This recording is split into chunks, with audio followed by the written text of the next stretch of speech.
All right, welcome to This Explainer. Today we're going to trace the absolutely fascinating journey of the everyday products you buy and uncover the hidden corporate engine that's literally connecting our modern world. It's this massive, complex system humming quietly in the background of our daily lives, and honestly, understanding how it works completely changes how you see the world around you. So let's jump right in. Have you ever actually stopped and looked at a rack of clothes, maybe a standard pair of denim jeans, and wondered, exactly how did these get all the way here to my local store? We usually just glance at the price tag and the brand name, right? And in doing that, we completely miss the incredible, globe-spanning journey these garments took before finally ending up in our shopping bags. And it's a really important question to ask, because when you think about it, the sheer volume and variety of stuff we have at our fingertips today, everything from the latest digital cameras to smartphones to countless brands of processed fruit juices, it's actually a very recent, rapid phenomenon. You simply wouldn't have found this kind of mind-boggling variety even a couple of decades ago. So, let's kick things off with Section 1, the explosion of choice. To put this into historical perspective, let's just look at India's car market. Just a few decades back, international trade mostly meant exporting raw materials and importing finished goods. If you looked at Indian roads back then, you'd almost exclusively see Ambassador and Fiat cars. That was pretty much the whole shebang. But today, the contrast is just staggering. Indian consumers are buying models from almost any top global manufacturer you can name. Our markets have been completely transformed in what feels like the blink of an eye. Moving right along to Section 2, the rise of the MNC. So, let's clearly define what we're talking about here. A multinational corporation, or MNC, is basically a massive company that owns or controls production in more than one nation. And their core motivation is highly strategic. These companies operate across borders specifically to hunt down regions with cheap labor and abundant resources.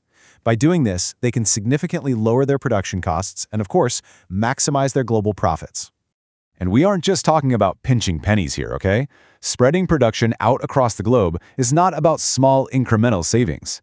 For an MNC, finding these strategic locations around the world can mean a massive 50 to 60% cost reduction. That is a staggering financial advantage that smaller local companies simply cannot match. Which brings us to Section 3, interlinking global production.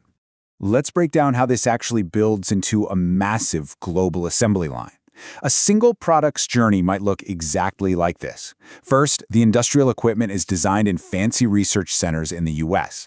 Then, the components are manufactured on the cheap in China. Next up, they're shipped off to places like Mexico or Eastern Europe for assembly, mostly because those spots are conveniently close to the massive consumer markets of the US and Europe. And finally, the customer care is handled in an entirely different country altogether, like India. And this brilliantly illustrates why specific countries get tapped for specific tasks. India, for instance, is absolutely perfect for that crucial last step of customer support.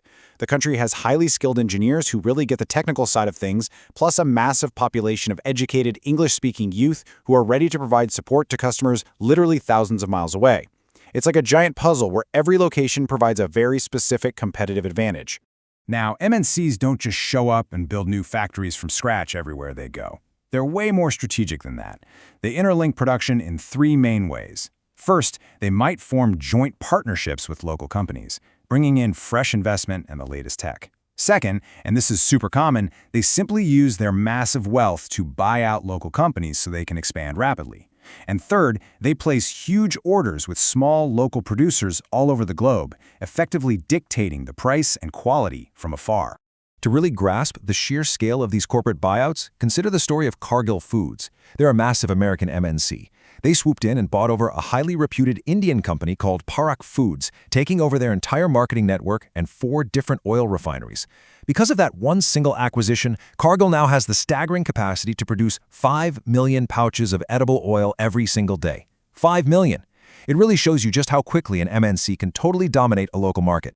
And this sprawling global web creates some fascinating, wildly contrasting realities. On the one hand, you've got these enormous, high-tech factories loading highly engineered cars onto massive ships for global export.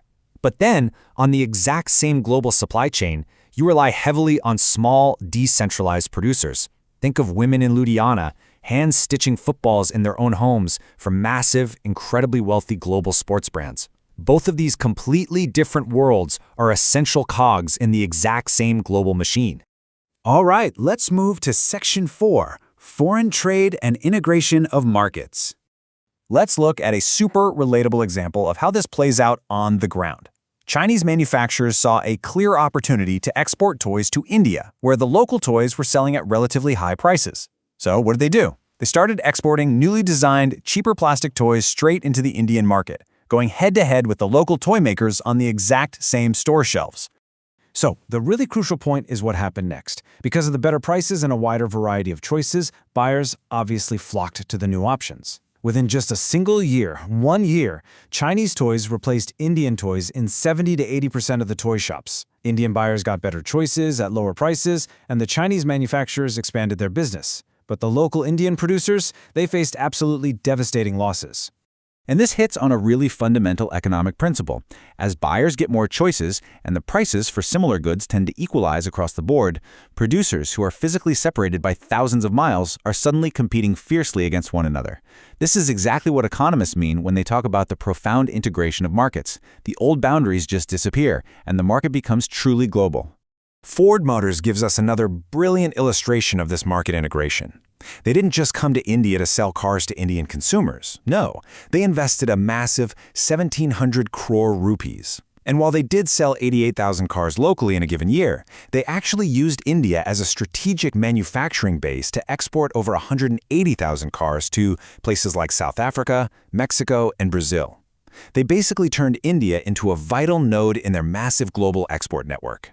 Which leads us perfectly into Section 5, what is globalization? So, taking all these puzzle pieces together, this brings us to our core definition. Globalization is precisely this rapid integration and interconnectedness between countries.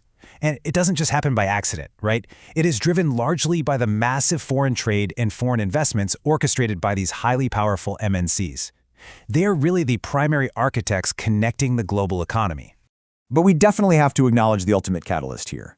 None of this complex interlinking, literally none of these global supply chains would be remotely possible without massive leaps in technology, especially transportation technology, over the last 50 years. Container ships, air freight, telecommunications. They have quite literally sped up the entire global assembly line, making the world feel incredibly small. However, as much as we might marvel at this super interconnected world that seamlessly fills our local malls with global brands, the source material points out that we also have to look at the power dynamics it creates. Many top MNCs have wealth that actually exceeds the entire budgets of developing country governments, and that creates a pretty stark imbalance of power between wealthy global corporations pushing for profits and local communities who are just trying to survive. Which leaves us with a critical, provocative thought to ponder as we wrap up this explainer. Globalization undeniably gives us an incredible explosion of choice and cheaper goods. But as it continuously reshapes the world economy, dictating wages and conditions from afar, how does this uneven power dynamic truly impact the local workers at the very bottom of the supply chain? It's definitely something to think about the next time you pick a product off the shelf. Thanks for joining me on this explainer. Keep asking those big questions, and I'll catch you next time.